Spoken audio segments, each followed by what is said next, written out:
എവിടേക്കോ ഞാനേക്കാ ഞാൻ കുട്ടിയൊക്കെ ഒരു കുട്ടി ഡ്രസ്സിനെ മകളെ കുട്ടികളാക്കാറല്ലേ മരോ മരിച്ചിട്ടേ മകളും കുട്ടികളൊക്കെ ഇപ്പൊ മൂപ്പര ബാധ്യതയാണ്. എന്നാലും ഒരു മനുഷ്യനോട് കജ്ജ് കിട്ടാതെ അയാള് ജീവിക്കണ്ട്. അത് ശരിയാണ്. കുട്ടി അതൊന്നും എടുത്താ. ഏത് ഇതാണോ? അത് തന്നെ.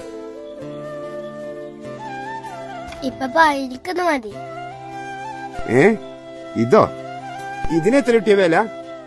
ഇത് കുറച്ച് കൂടിയ ഐറ്റംസ് ആണ്. 1000 വില വരും. പടച്ചമ്പുരാനെ എന്നാ അത് വേണ്ട.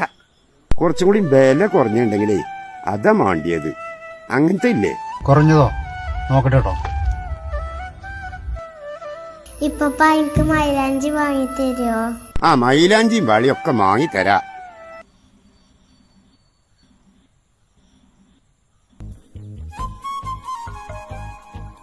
പടച്ചമ്പുരാനെ ബാലനല്ലേ വരുന്നത്? വേണ്ട വേണ്ട വേണ്ട എന്നെ കണ്ടോ. അതെ ഞാനേ ഒളിച്ചാൻ നോക്കിയല്ല. നിങ്ങൾ എന്റെ കുറച്ച് കാശ് വാങ്ങി അന്ന് തുടങ്ങിയതല്ലേ ഈ മാറിക്കളി. വെറുതെ ആളുകൾ പറയുന്നത്. ഒരു ഇടപാട് മതി എല്ലാ ബന്ധവും തകരാറ്. ബാല അന്റെ കായ് ഞാൻ വല്ലാതെ വൈകാതെ തന്നെ തരാം. ഇഞ്ചെടുത്ത് 1000 ഉറുപ്പ്യ ഉണ്ട്. തൽക്കാലം ഇത് കജില് വെക്കും. ബാക്കി ഞാൻ അധികം വൈകാതെ തന്നെ തരാം. 1000 ഉറുപ്പ്യ നിങ്ങൾ എനിക്ക് തരാനുള്ള കാശ് തരാൻ നിങ്ങൾക്ക് അറിയില്ലേ? തൽക്കാലം ഒരു കാര്യം ചെയ്യും. ഈ 1000 നിങ്ങളെ പിടിക്കും. അല്ല ബാല അങ്ങനെ പറയല്ലേ. ജയ് ബാല ബാല ഇപ്പ ആ കഥയകത്ത് ഒരു 300 ഉറുപ്പ്യ കട എടുക്കാണ്ടോന്ന് ചോദിച്ചീനു.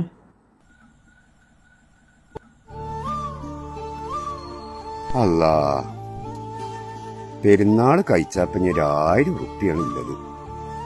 അതിന്നിപ്പോ ഒരു 300 കൂടി കൊടുത്താ പാവം. ഇല്ലാത്തോണ്ടാണല്ലോ ഇപ്പൊ ഈ ചോദിച്ചത്. ഉണ്ടാവുന്ന് പറഞ്ഞള മളെ.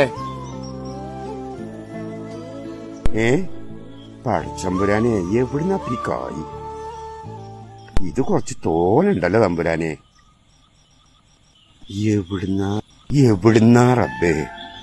ഇത് എനിക്കും പ്രശ്നങ്ങളില്ലേ? തൽക്കാലം നിങ്ങൾ ഒരു കാര്യം ചെയ്യും. ഈ 1000 ഉറുപ്പ്യ നിങ്ങളെ പിടിക്കും. അതെ കേട്ടോ ബാല ജയ് മോനോ ആ ഫോൺ നിന്ന് കാട്ടിക്ക. ബാലേട്ടനൊന്ന് വിളിച്ചു നോക്കട്ടെ. ഹലോ ബാല. കുഞ്ഞു ഒന്നും ഇങ്ങോട്ട് പറയണ്ട. നാളെ പെരുന്നാൾ സദ്യ ഒന്നാണ് ഞാനും ഇത് കുട്ടികളും തരുന്നത്. കാര്യങ്ങളൊക്കെ ഉഷാറാകട്ടെ. എന്റെയും കുടുംബത്തിന്റെയും ഇത് മുബാറക്. ഇത് മുബാറക്.